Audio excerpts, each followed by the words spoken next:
விருத்தாசலம் இந்திய வேளாண் ஆராய்ச்சி மற்றும் தமிழ்நாடு வேளாண்மை பல்கலைக்கழக அறிவியல் மையத்தில் தமிழ்நாடு அரசு உயர்கல்வித்துறையின் வழிகாட்டுதலின்படி 15 நாட்கள் பயிற்சி பெற்ற தாவரவியல் மாணவ மாணவிகளுக்கு சான்றுகள் வழங்கும் விழா நடைபெற்றது.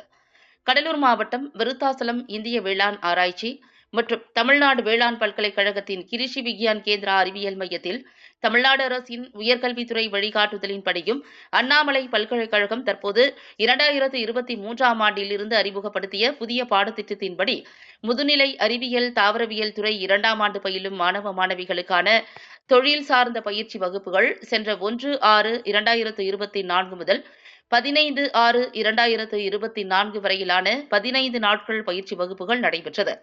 இந்த பயிற்சி வகுப்பில் பசுமை உரம் உற்பத்தி, மண்புழு உரம் தயாரித்தல், பழத்தோட்டம், காளான் வளர்ப்பு போன்ற தொழில் சார்ந்த செய்முறை வகுப்புகள் நடத்தப்பட்டன.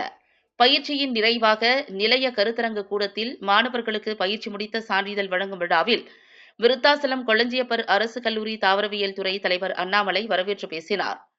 திட்ட ஒருங்கிணைப்பாளரும் நிலைய தலைமை அதிகாரியுமான நடராஜன் சிறப்புரையாற்றினார். நிலைய உதவி திட்ட அலுவலர் முனைவர் காயத்ரி ஆகியோர் வாழ்த்தி சிறப்புரையாற்றி பயிற்சி முடித்த மாணவ மாணவிகளுக்கு சான்றிதழ்களை வழங்கினார்கள். நிகழ்ச்சி ஏற்பாடுகளை கொளஞ்சியப்பர் அரசு கலைக்கல்லூரி பேராசிரியர்கள் முனைவர் பரமசிவம், முனைவர் சரவணகுமார் ஆகியோர் செய்திருந்தனர்.